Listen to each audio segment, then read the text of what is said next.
Hola a todos. Espero que estos días de reclusión pues sean lo mejor posible y simplemente espero que os sirvan para poder estudiar. La actividad del curso va a continuar online y bueno, en este caso vamos a empezar el estudio del tema 7 que corresponde a la restricción calórica, su definición y fundamentos. Pero antes tenemos que acabar un poco, tenemos que cerrar la actividad dirigida. En la actividad dirigida, digamos que el objetivo fundamental era encontrar una serie de razones o causas que pudiesen explicar la longevidad extrema que aparece en algunos colectivos humanos. Y la idea era justamente encontrar las causas nutricionales relacionadas directa o indirectamente con la nutrición. Entonces, en vuestro análisis, en todos los casos, pudiste observar, por ejemplo, el papel que tenía el gen, por ejemplo, FOXO. El gen FOXO codifica para un factor de transcripción llamado FOXO3, y este FOXO realmente actúa como un factor de transcripción de tipo integrador, ya que produce una respuesta de expresión génica después de integrar o de tomar o de aceptar información, señalización proveniente, por ejemplo, de la respuesta de las vías de regulación de factores de crecimiento que son de tipo anabólico y que justamente bloquean o inhiben la actividad de FOXO, y también la integran con información que proviene de situaciones de estrés que tienen lugar en las células, estrés oxidativo, daño en el ADN o un estrés energético. Esta integración da una respuesta de tipo catabólico asociada a un incremento de la longevidad cuando evidentemente el gen FOXO funciona bien. Aquí veis, por ejemplo, toda esta colección de efectos desde un incremento del metabolismo respiratorio, respiración, mitofagia, autofagia, bloqueo de la muerte celular, parada del ciclo celular y después también incremento de la resistencia al estrés y incremento de la longevidad. Como podéis ver, el disponer de una variante de FOXO mejor que el resto de la población es un elemento de selección, positivo de selección, que hace que los individuos que la poseen vivan más, como es el caso de los centenarios. Un efecto parecido se observa en el caso del gen ApoE. El gen ApoE también se trata de una proteína, en este caso se trata de una proteína que forma parte de una proteína de membrana que aparece en los kilomicrones, en las lipoproteínas determinadas kilomicrones, que ya sabéis que transportan triacilglicéridos fundamentalmente, también algo de colesterol, desde el intestino justamente al hígado, y que durante este viaje, durante este transporte, pues los distintos órganos pueden captar parte de esos triacilglicéridos mediante la interacción con ApoE. Entonces, este ApoE también pasa igual que en el caso de FOXO. Variantes positivas pueden estar asociadas con un incremento de la longevidad, ya que se ha visto, por ejemplo, que ApoE4 está relacionado, por ejemplo, con el Alzheimer. Y hay otras variantes como el ApoE2 y el ApoE3, que ya, como veis aquí, son simplemente modificaciones, variantes del gen ApoE. Se ha visto, por ejemplo, que cuando un individuo aparece con las dos versiones E4, E4, E4, en este caso hay un riesgo tremendo de padecer, por ejemplo, Alzheimer o de vivir menos, tener una mayor probabilidad de muerte y por tanto un acortamiento de la longevidad. Todo lo contrario cuando, por ejemplo, aparece en el E2, que hay un incremento de la probabilidad de vivir más. El riesgo es mayor. Evidentemente, el tener la versión de ApoE 2 pues incrementa las probabilidades de vivir más. Y esto es lo que aparece en algunos de los individuos centenarios. Además, también otro de los estudiados era la Okinawa. En el caso de Okinawa, lo más interesante lo más importante es realmente la cantidad de calorías. El total de calorías de una dieta de Okinawa es extremadamente bajo, está por debajo de las 2000 calorías. Es decir, es una dieta que está de tipo restricción calórica y que además se basa en el consumo elevadísimo de vegetales, ¿de acuerdo? Y también en el consumo de fuentes de carbono fundamentalmente asociado a patata dulce. En este caso se trata de un proceso de restricción calórica. Y también en el caso del ARON, en el caso de los individuos del ARON, lo que ocurre, lo que tiene lugar en estos individuos es que hay una inhibición de una serie de rutas anabólicas, mientras que hay una activación de las rutas catabólicas que son justamente las asociadas a la restricción calórica. En el caso particular de ApoE o en el caso de FOXO, las respuestas también están asociadas a las rutas que se activan durante la restricción calórica. La idea final de toda la actividad dirigida es que realmente la restricción calórica es una vía o un mecanismo, una intervención nutricional que en distintos entornos, Okinawa, dieta mediterránea, que también es una dieta en restricción calórica, Larón o los individuos centenarios, está, digamos, o está presente o se mimetizan sus mecanismos. Y por tanto es lo que nosotros vamos a estudiar justamente en el tema 7, en el EB7. La restricción calórica, definición y fundamento. La restricción calórica de forma general es una disminución de la ingesta de calorías entre el 10 y el 60%. Existe una gran variabilidad en los distintos estudios que se han llevado a cabo, pero lo más importante es que la restricción calórica produce un efecto doble, tanto a nivel de longevidad, incremento de la longevidad asociado o digamos proporcional a la restricción calórica suministrada, sobre todo en organismos inferiores y ratones, y también una mejora de la salud general en el caso humano. Así, por ejemplo, los organismos inferiores como levaduras, nematodos, algunos gusanos, moscas, y en mamíferos como el ratón y la rata se produce, eso está perfectamente demostrado, que la longevidad incrementa, que la restricción calórica incrementa la longevidad. En el caso de los primates hay dos estudios bastante interesantes que en uno de ellos lo demuestra, en otro de ellos no está demasiado claro. Y finalmente en humanos en los que no existen realmente estudios, más allá del caso del caso que se está llevando a cabo en la Sociedad de la Restricción Calórica, que es una sociedad privada que analiza la restricción calórica, y también el caso Calery, pero en este caso se trata de un estudio epidemiológico, que también aporta datos positivos en cuanto a salud. En cuanto a salud, en el caso humano, pues se ha visto que la restricción calórica en general disminuye la obesidad, previene las enfermedades cardiovasculares, previene también la diabetes y también bloquea o previene el cáncer. Pero hay que entrar con más detalle.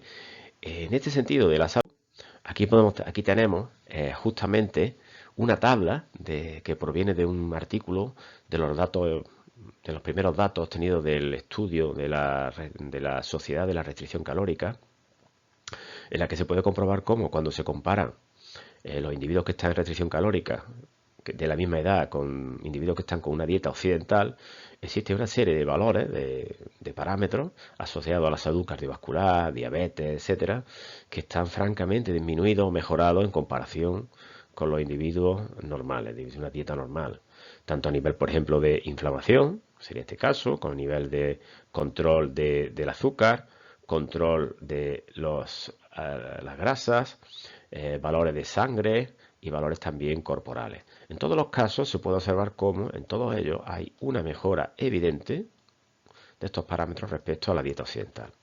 Es decir, que la restricción calórica al menos se sabe que mejora de forma significativa nuestra salud.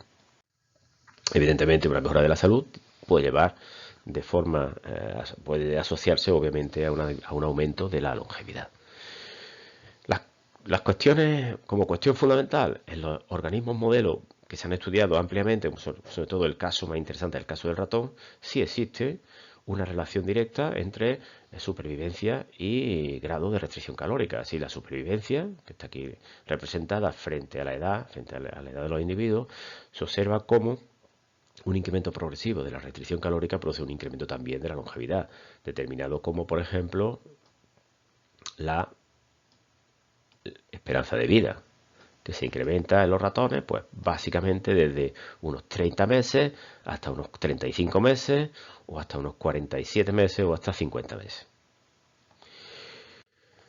Lo más importante, lo más característico, la clave de la restricción calórica viene dado por su efecto sobre la reproducción. Aquí tenemos una gráfica muy simple en la que se muestra con esta gradación de colores, desde el azul hasta el rojo claro, pasando por el naranja, un incremento de la cantidad de alimento de la dieta, presente en la dieta, desde unas condiciones de desnutrición, una restricción calórica y unas condiciones normales. Se puede observar estos casos como a mayor cantidad de alimentos se produce un incremento de la eficacia reproductiva. Es decir, los individuos que tienen acceso a mayor alimentación se reproducen mucho mejor. Y esto encajaría perfectamente con lo que hemos estudiado antes sobre las rutas anabólicas. Las rutas anabólicas se activan cuando la disponibilidad de alimentos es extremadamente alta y estas rutas lo que favorecen fundamentalmente es la división celular y la reproducción.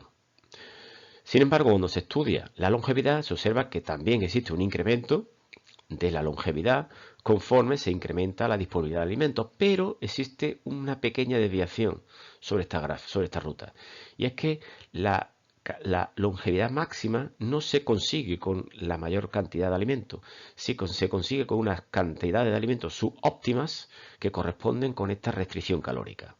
Es decir, la restricción calórica combina una longevidad extendida con una apreciable tasa reproductiva, que si bien no es óptima, sí podemos decir que es casi óptima.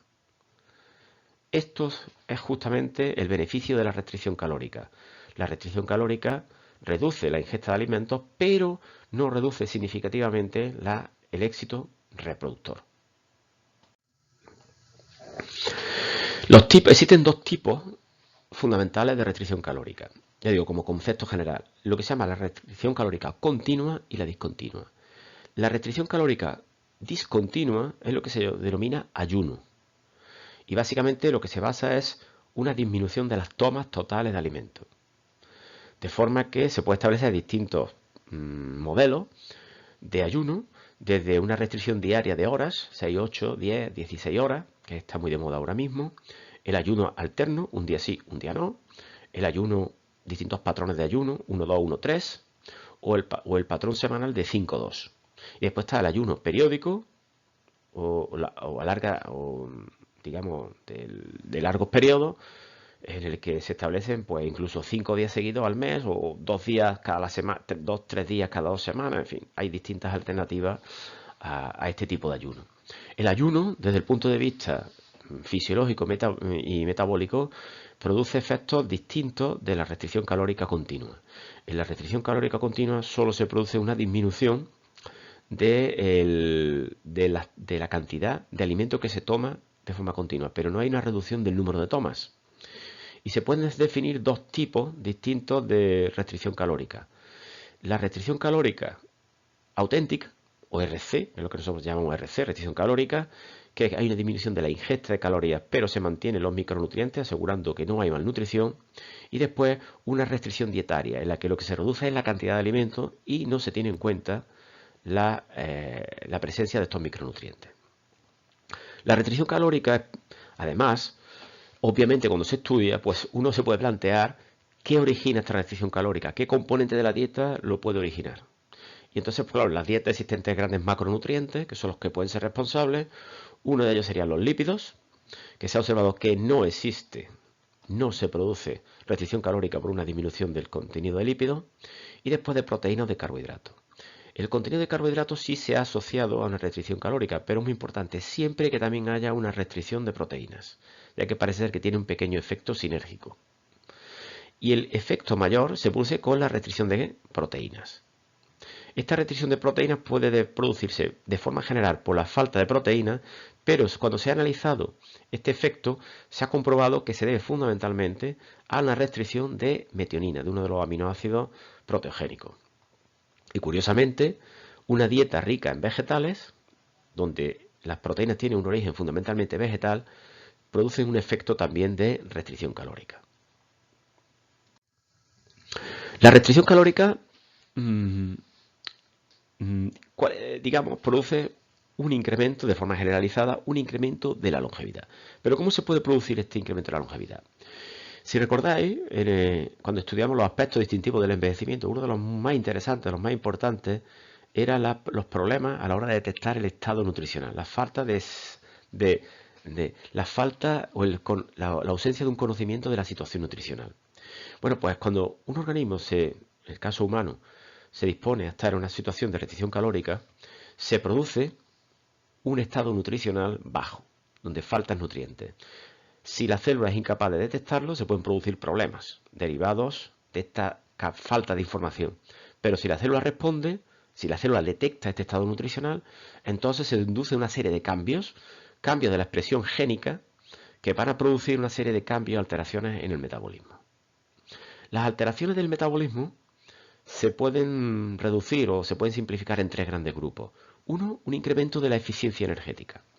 Es decir, la célula deja de utilizar la glucosa como fuente de energía y empieza a utilizar otras fuentes energéticas que son más eficientes. ¿Eso qué significa?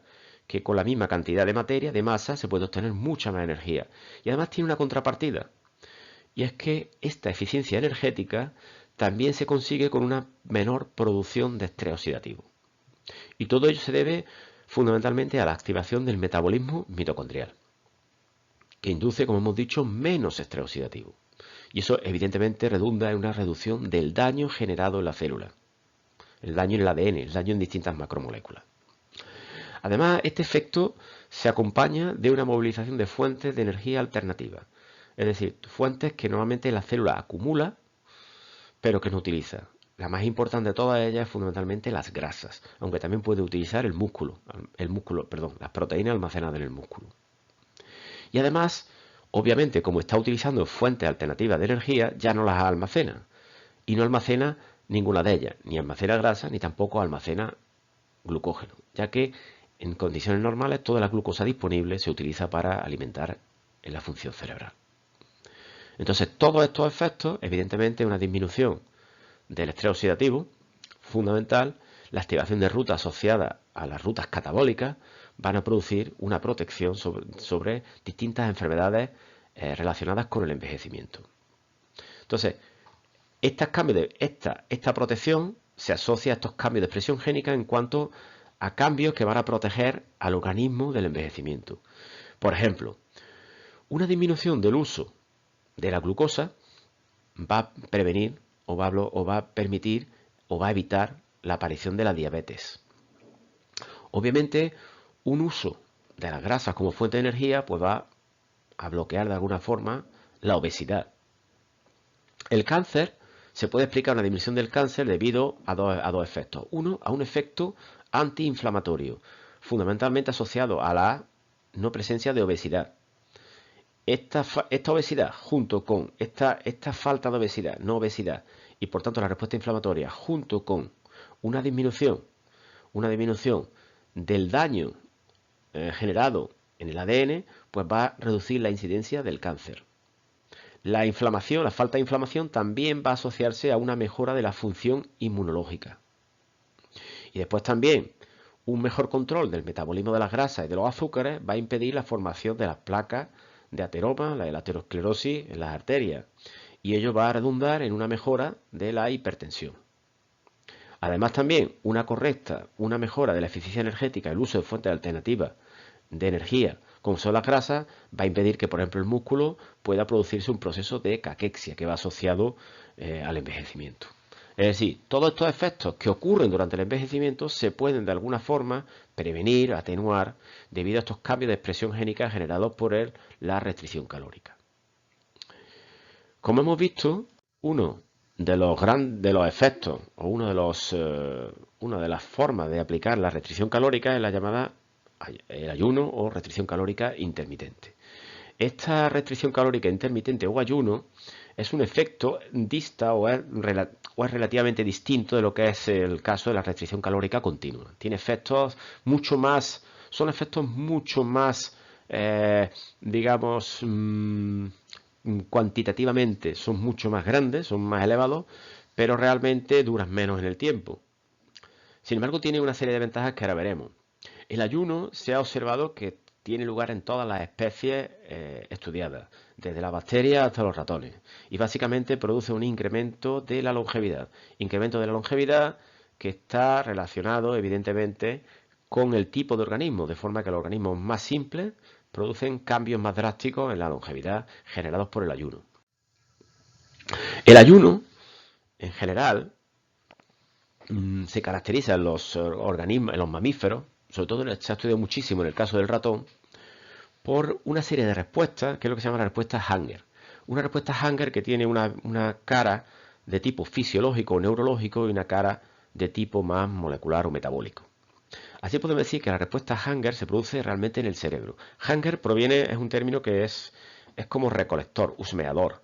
¿Por qué? Pues porque activa un mecanismo neurológico de búsqueda del alimento. Y esta búsqueda de alimento lo que maximiza son las capacidades necesarias para encontrar este alimento.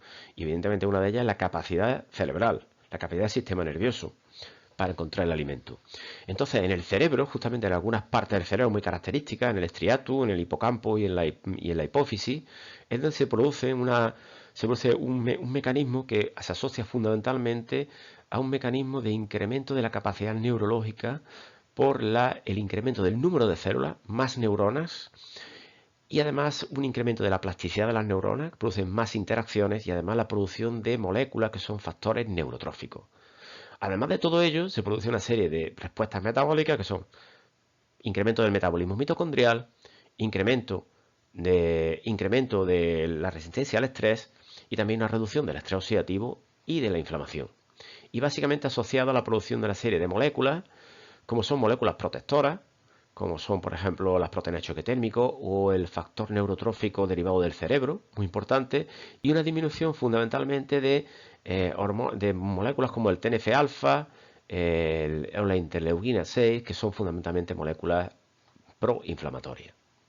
Este efecto se ve transmitido al resto del organismo, y así, por ejemplo, afecta al corazón porque hay un incremento de la acetilcolina, que básicamente lo que hace es que reduce el metabolismo basal, reduce el ritmo cardíaco basal, incrementa la resistencia al estrés, disminuye la presión cardíaca. Tiene efectos muy interesantes desde el punto de vista de los niveles de azúcar en la sangre, de glucosa en la sangre, ya que disminuye la insulina, disminuye la leptina, que es una hormona pro obesidad, y también disminuye el IGF, el Insulin Growth Factor 1, que podemos encontrar en el arón. Y también incrementa los cuerpos cetónicos, que son muy importantes, ahora veremos por qué. Y también incrementa la adiponectina, que es una hormona que incrementa la sensibilidad a la insulina, y la grelina, que es una hormona que tiene un efecto anti-obesidad. En el caso del hígado, básicamente se produce un incremento de la sensibilidad a la insulina, que es muy importante porque eso hace que se incremente la glucogenólisis, producción de glucosa, degradando el glucógeno, también una disminución del Insulin Growth Factor. En el caso del tejido adiposo y el músculo, que son órganos que se ven afectados por la insulina, básicamente en el tejido adiposo se produce una lipólisis, una liberación de ácido graso y una ketogénesis, es decir, formación de cuerpos cetónicos, que también se forma en el caso del hígado. Y también la adiponectina, con su efecto sobre la sensibilidad a la insulina, y también una reducción de la inflamación. En el caso del músculo, de nuevo, incremento de la sensibilidad a la insulina, hay un anabolismo que se incrementa y después también hay un incremento de la resistencia al estrés. Es decir, por un lado tenemos un sistema que está potenciando una mejor respuesta física asociada a la disponibilidad de nuevos combustibles, como en el caso de los cuerpos cetónicos, ¿vale? Como en el caso de los cuerpos cetónicos, y la preparación del músculo para un ejercicio, el ejercicio derivado de esta acción de búsqueda de alimento. Todo esto desde un punto de vista fundamentalmente fisiológico.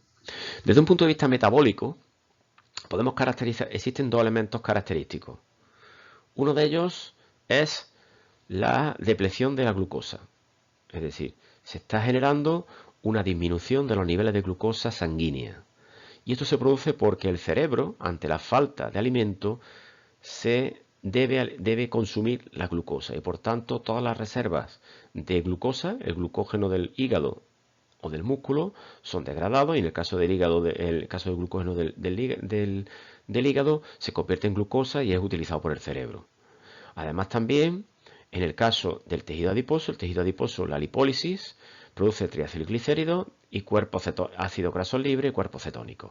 Los triacilglicéridos son utilizados para liberar estos ácidos grasos libres, y también en el hígado el glicerol se utiliza para producir glucosa.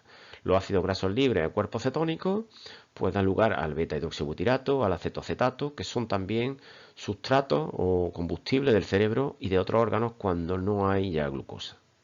Y finalmente también la glucosa se puede obtener en procesos ya de ayuno extremo a partir de los aminoácidos generados por la degradación del músculo. Lo que sí es importante es que justo desde el principio del ayuno se produce una liberación de ácido graso, acetona, beta-hidroxibutirato en grandes cantidades y acetoacetato. Esto sería un poco la gráfica responsable aproximadamente a las primeras 24 horas.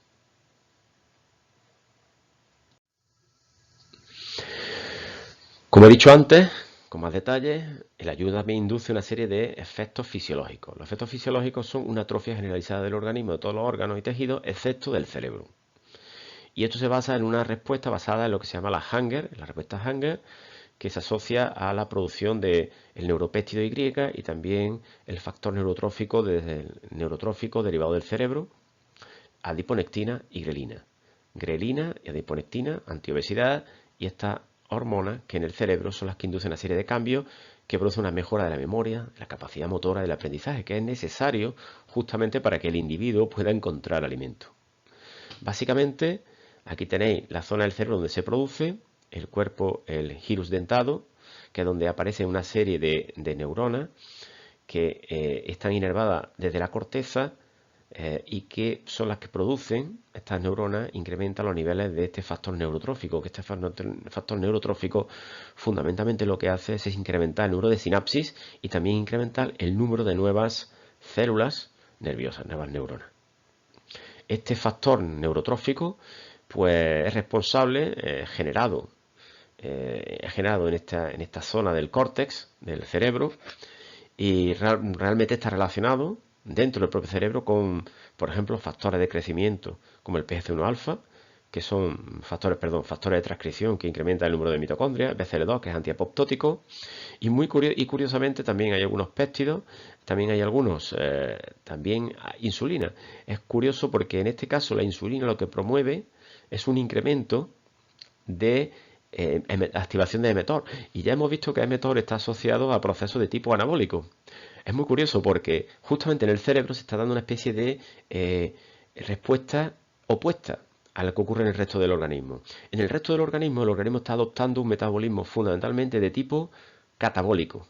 Uso de fuentes de energía, uso alternativo, mayor eficiencia en mitocondria. Pero aquí, en el cerebro, se está produciendo, por ejemplo, un incremento justamente de la ruta anabólica, de la síntesis de proteínas. ¿Por qué? Porque si os dais cuenta, todos estos procesos que os he contado antes, que están, digamos, activados por el factor neurotrófico, son procesos de tipo anabólico. Nuevas células, división celular, generación de nuevas células y producción de proteínas. Otro elemento muy interesante asociado a la restricción calórica es el incremento de la longevidad que se obtiene por lo que se llama la restricción de metionina. La metionina ya sabéis que es un aminoácido, uno de los 20 aminoácidos que aparece en las proteínas y que además se caracteriza porque siempre aparece una metionina al inicio de cada proteína. Lo que sí se sabe es que cuando se someten a los organismos a una reducción de los niveles de metionina, específicamente de metionina, de entre un 40 y un 80%, bastante importante, que eso se consigue también con una restricción de proteínas, de forma indirecta, con una restricción de proteínas, o con con un alto consumo de proteínas de origen vegetal.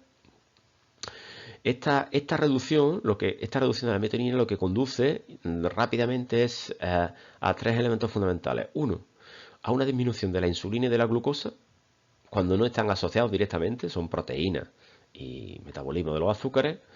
Hay una disminución de insulin growth factor, es decir, es una respuesta similar a la que tendría la restricción calórica estándar, disminución de la ruta anabólica, y que eso hace que disminuya el cáncer. Se ha comprobado en ratones que disminuye la tasa de cáncer, de tumores, y también un incremento de la tasa metabólica que va asociado a un incremento de la expresión de la UCP. La UCP es una proteína, que es una proteína desacoplante que está en el tejido graso pardo, y básicamente su función es la de incrementar la temperatura corporal,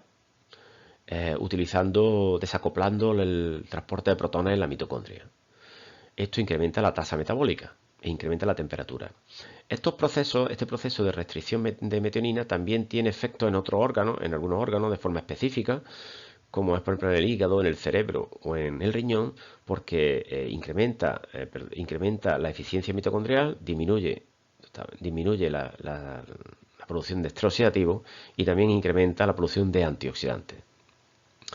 Y entonces, ¿cómo se explica cuáles son las causas o cuáles son las causas que generan esta respuesta por parte de una disminución de los niveles de metionina? Pues existen tres fundamentales, dos de ellas muy relacionadas. Una de ellas es la hórmesis de glutatión. El glutatión es una molécula que está derivada, que contiene azufre, que se deriva de los aminoácidos azufrados, fundamentalmente metionina, y que tiene una función, es un antioxidante. Pues probablemente es el antioxidante de tipo soluble en agua más importante. ¿De acuerdo? Eso significa que una disminución de los niveles de metionina puede inducir una disminución de los niveles de glutatión. La segunda causa es que la metionina es necesaria para producir SAM. SAM es una molécula llamada S-adenosilmetionina. Es una molécula muy importante porque es un cofactor necesario para las reacciones de metilación. Las metiltransferasas, que producen metilaciones en el ADN o en la histona o en otras moléculas, requieren SAM como cofactor, ya que SAM es el donador de los grupos metilo en esa reacción. Una metilación es una reacción de transferencia de grupos metilo. El donador del grupo metilo es SAM. Y además también estos cambios epigenéticos evidentemente van a inducir unos cambios de la expresión génica, que también se pueden producir porque se ha observado que la restricción de metionina genera un incremento de la expresión de los llamados MIRNA. Los MIRNA son pequeños ARN mensajeros de interferencia. Los MIRNA son una serie de ARN que no codifican, es decir, que no sirven para codificar ninguna proteína, no sirven para sintetizar ninguna proteína, pero que pueden actuar interfiriendo la traducción de otras proteínas. Es decir, realmente son casi siempre inhibidores, de ahí su nombre I, el término I. Sin embargo, se ha comprobado que la restricción de metionina lo que hace es que genera unos MIRNA, que lo que hace es que tiene una función totalmente contraria. Son MIRNA de tipo activador. Cuando tratamos el tema de la restricción de metionina, es muy importante entender que la restricción de metionina pues, se ha asociado también a una restricción general de proteínas y a su vez también se ha relacionado con la restricción, con el efecto que tiene sinérgico con la restricción de carbohidratos. Como he dicho antes, la restricción de carbohidratos por sí misma no genera un efecto de incremento de la longevidad, en general, sobre todo en los organismos superiores. Este efecto se produce siempre cuando entra en sinergia con la restricción de proteína y con la restricción de metionina. Hay un experimento característico que demuestra esta relación. Y es un experimento en el que se analiza la restricción calórica producida por una restricción doble de proteína y de azúcares. Y eso se hace justamente en el caso de la mosca de la fruta, Drosophila melanogaster. Aquí tenéis, por ejemplo, donde se representa la longevidad comparada con la cantidad de calorías presentes en la dieta. Aquí tenéis, por ejemplo, en condiciones normales, esto sería unas condiciones ad libitum, donde la cantidad de calorías es muy alta, ¿vale? 1200 calorías, debido a que en ambos casos hay una gran cantidad de azúcar y de levadura. La levadura es el alimento de las moscas, que es el componente, digamos, proteico. Entonces, cuando se reduce la cantidad de calorías a justo algo alrededor de un tercio del total, que sería este caso, donde hay una restricción de azúcares, pero no hay una restricción de proteínas, se reduce drásticamente el número de calorías, pero no se incrementa la longevidad. Si se hace el mismo efecto, si se hace lo mismo, es decir, reducción del mismo número de calorías, pero basado fundamentalmente en una disminución de las proteínas, restricción dietaria de proteínas, se consigue justamente un incremento de la longevidad manteniendo las mismas calorías. Sin embargo, cuando se reducen ambos, se obtiene con una menor cantidad de calorías, se obtiene un resultado un poquito mejor que el obtenido mediante una restricción de la proteína. Con lo cual de aquí se puede deducir que realmente el elemento más importante en cuanto a la reducción, en cuanto al incremento de la longevidad en una dieta de restricción calórica, se consigue con un control fundamentalmente de las calorías que provienen de las proteínas. Y en muchos casos de la metionina. Y en el mejor de los casos de la metionina. Y lo que es más importante, las grasas prácticamente no juegan ningún papel. Aquí se puede observar también un estudio específico donde se analiza el efecto entre proteína total y metionina. Aquí, por ejemplo, podemos ver un experimento donde se mantiene unos niveles altos de metionina y bajos, unos niveles altos y bajos de metionina, pero con un contenido normal de aminoácidos. Es decir, los aminoácidos totales son normales, pero se comparan altos y bajos de metionina. Podemos comprobar cómo un nivel bajo de metionina tiene menos, curiosamente, una restricción de metionina no produce ningún efecto, e incluso un nivel superior de metionina incrementa la longevidad. Aquí podemos observar cuando el total de aminoácidos, recordad, aquí se trata de un control donde estamos añadiendo la cantidad normal de aminoácidos totales. Aquí hemos rebajado el nivel de aminoácidos totales a 0,7. En este caso, cuando se mantiene aquí tanto 0,15 como 1 milimolar de metionina, muestran un efecto similar. Pero curiosamente, cuando rebajamos más todavía, cuando se produce una restricción de las proteínas, vamos a un 0,4, en este caso, una restricción de metionina sí genera un incremento de la longevidad. Es decir, la misma concentración de metionina tiene efectos distintos dependiendo de la concentración total de proteínas, de aminoácidos que haya en la dieta. Entonces, aquí significa que existe un efecto doble, un efecto de baja cantidad de aminoácidos, de proteínas y de baja cantidad de metionina. Algunos autores sugieren que también existen otros aminoácidos que pueden estar afectando a la longevidad, como puede ser el triptófano. Curiosamente, ambos aminoácidos, triptófano y metionina, son los aminoácidos que aparecen en baja concentración fundamentalmente en las legumbres. En vegetales, pero sobre todo en legumbres.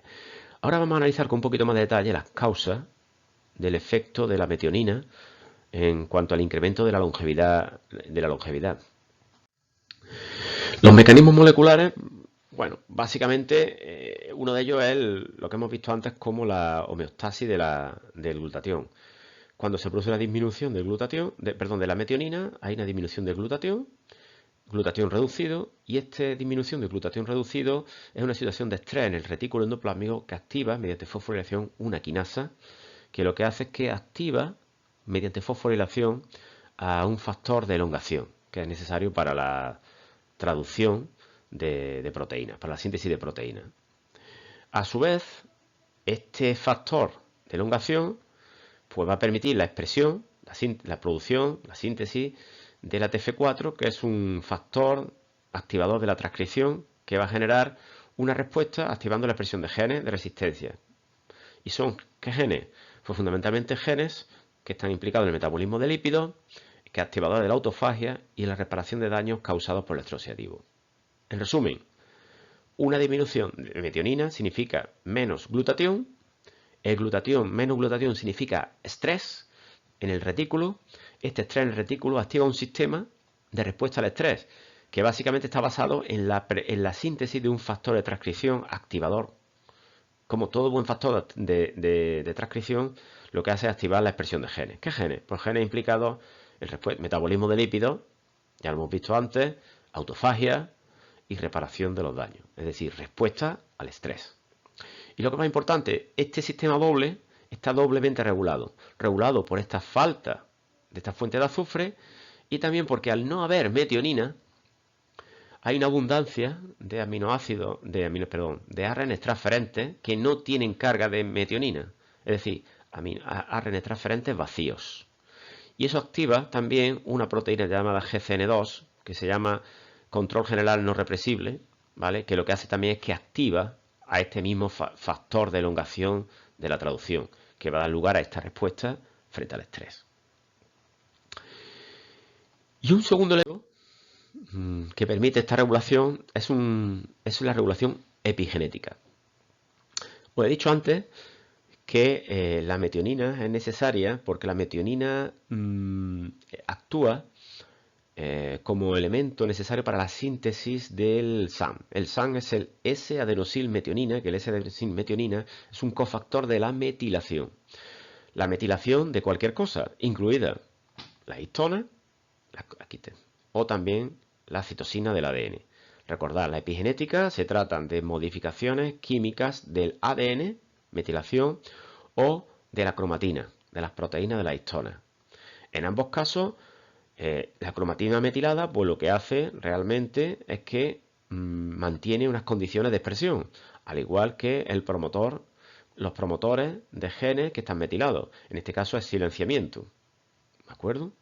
Entonces significa que cuando hay una disminución de los niveles de metionina, esta falta de metionina impide que puedan ser metilados tanto la histona como los genes. Y ello produce, pues por un lado, puede producir una alteración de la expresión y por otro lado una disminución de la expresión. Perdón, un aumento de la expresión génica. Esto genera, aparte ya de la propia expresión, también permite la generación de los llamados miRNA maduros, que son una serie de pequeñas moléculas de ARN que tienen como función bloquear la traducción de proteínas. Pero en este caso, estos pequeños miRNA generados por la deficiencia de metionina tienen curiosamente un efecto contrario. Y es que parece que incrementan la expresión de genes implicados en el incremento de la longevidad, genes implicados en el incremento de la tolerancia a la glucosa y genes implicados en el mantenimiento del metabolismo basal, que están asociados todos ellos, como hemos visto antes, a la respuesta de la restricción de la metionina. Aquí tenéis, para que veáis un poco más el detalle, la metilación del ADN, por ejemplo, de la citosina, los llamados islotes CpG. Estos islotes CpG se metilan porque aquí tenéis la metionina, que se le introduce un grupo metilo en esta posición, y para ello hace falta una metiltraferasa, ¿vale? Una metiltraferasa que necesita SAM. El SAM, S-adenosilmetionina, contiene un grupo metilo, que es el que es donado, transferido a la citosina. Aquí veis cómo se sintetiza el SAM. El SAM se sintetiza con ATP más metionina, mediante la metionina de nitraferasa. ¿Por qué? Porque a la metionina se le añade un grupo ATP para generar la ADOMET. El ADOMET es el punto de partida para sintetizar S-adenosilmetionina. Por tanto, y evidentemente, este grupo metilo que posee la metionina es el grupo que se cede a la citosina. Y esta relación existente entre las reacciones epigenéticas y la reducción de metionina. Como punto final, aquí podéis ver, por ejemplo, un gráfico donde se muestran las fuentes de metionina. Y las fuentes de metionina pues son todo lo que son carnes, todo tipo de carnes, marisco, cerdo, leche, huevos y semillas y nueces son relativamente altos en metionina, pero nos vamos a las legumbres, que tienen muy pocas, cereales y sobre todo los vegetales, la pasta y las legumbres. Por tanto, esto podría explicar en parte, por ejemplo, la longevidad, en parte, los efectos sobre la longevidad generados por dietas como, por ejemplo, la dieta mediterránea, que son bajas en metionina y tristófano, y sobre todo la dieta de Okinawa, que es extremadamente baja en metionina.